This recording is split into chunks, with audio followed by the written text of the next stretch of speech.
তারা মাছ ইংরেজিতে স্টারফিশ বলে। এটা হচ্ছে একানোডার্মাটা পর্বের প্রাণী। ওপরের দিকে দেখ সমান আর নিচের দিকে দেখ নালীপথ যুক্ত, এটাকে বলছে টিউব ফিট।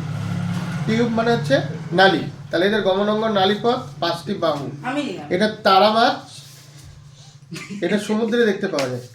স্টারফিশ একানোডার্মাটা পর্বের প্রাণী, দেহটা ক্যালসিয়াম কার্বনেট দিয়ে তৈরি। ঠিক আছে, এবার যেটা দেখাবো সেটা হচ্ছে অক্টোপাস।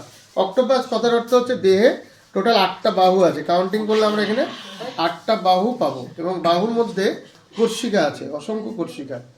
এবং এরা অমেরুদণ্ডী প্রাণীর মধ্যে উন্নত।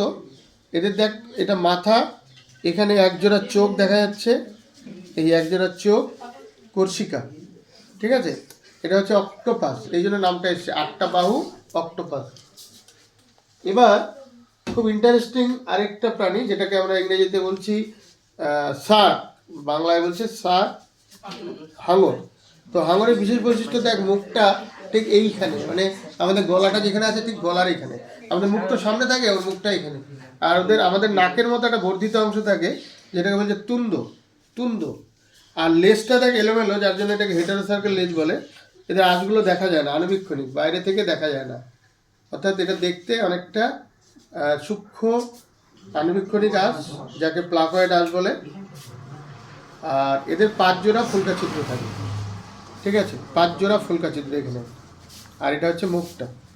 ওকে, এরপরে যেটা যাব আমি, খুব ইন্টারেস্টিং আরেকটা প্রাণী, সেটা হচ্ছে স্পঞ্জ। এই প্রাণীটা কিন্তু কোনো গমন করতে পারে না, ফিক্সড। দেখ, মাথার কাছে একটা বড় গোলাকার ছিদ্র, যেটাকে বলছে অস্কিউলাম। এর গায়ে অসংখ্য ছোট ছোট ছিদ্র আছে, যে ছিদ্রগুলোর সাহায্যে জল এবং তার সঙ্গে খাদ্যবস্তু ঢোকে এবং বর্জ্যগুলো দেহের বাইরে বেরিয়ে যায়। গমনে অক্ষম একটা প্রাণী। এবার এটা হচ্ছে চ্যাপ্টা কৃমি, কয়েক মিটার লম্বা হয় আকারে, কয়েক মিটার লম্বা। এদের দৈর্ঘ্য আছে, সেই অর্থে কিন্তু প্রস্থ নেই। খুব মারাত্মক। মাথাটা দেখ একদম আলপিনের মাথার মতো চ্যাপ্টা, এই যে ডট, একদম ডটের মতো, এবং কয়েক মিটার লম্বা হতে পারে। এটা হচ্ছে চ্যাপ্টা কৃমি। প্যারালালি যদি আমরা দেখাই, এটা হচ্ছে গোলকৃমি। এটা হচ্ছে পুরুষ গোলকৃমি। কেন বলছি, দেখ মাথার দিকটা কিন্তু সুচালো, দুই প্রান্তই সুচালো। গোলকৃমি ছেলে, মানে মেল অ্যাসক্যারিস, অ্যাসক্যারিস লুম্ব্রিকয়েড এর বিজ্ঞানসম্মত নাম। এটা হচ্ছে গোলকৃমি। এটা সবার অন্ত্রে বসবাস করে। ঠিক আছে, কম বেশি সবার অন্ত্রেই আছে। এদের মেল ফিমেল দুটোই দেখতে পাওয়া যায়।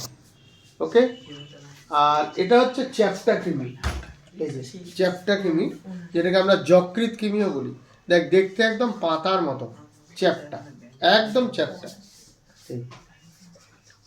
ঠিক আছে, তো এই স্পেসিমেনগুলো তোমরা প্রত্যেকে নিজে ভালো করে দেখে নেবে এবং খুব মজা পাবে, যেহেতু তোমরা লাইভ দেখতে পাচ্ছ।